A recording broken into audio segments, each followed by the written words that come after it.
ওইরকম ডেঞ্জার মারলে ডিভোর্স দিয়ে তোমার জীবনে পুরো ধন্য হয়ে গেছে।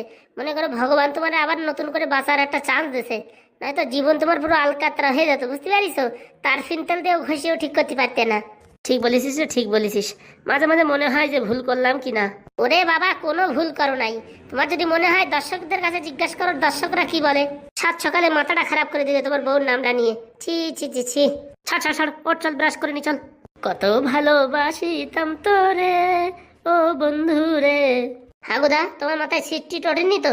সকাল সকাল এইসব স্যাড সং গাচ্ছ যে? ওরে না রে, এমনি একটু গাচ্ছিলাম। চল চল চল, তাড়াতাড়ি ব্রাশ করে নে চল, মা আবার ভাত বেড়েছে। হাগুদার মন আবার হাগুদার বৌদিক টানছে না তো? তাহলে তো কেস পুরো গড়বড় হয়ে যাবে। চল রে ফুটো, চল তাড়াতাড়ি চল। আজকে ট্রেনের ভিতরে যে ভালো বেচাকেনা করতে হবে ঘুগরি, বুঝতে পেরেছিস? আসার সময় দুটো বাংলা মাল কিনে দুজন খেয়ে চিতে পড়ে থাকবো। একদম সত্যি, তুমি আমার মনের কথাটা বলিস, বুঝতে পারিস? হাগুদা, তুমি আমার মনের কথা কি করে বোঝো হাগুদা? আমার মা বাবা তাই বোঝে না কোনোদিন, তো তুমি কি করে বোঝো?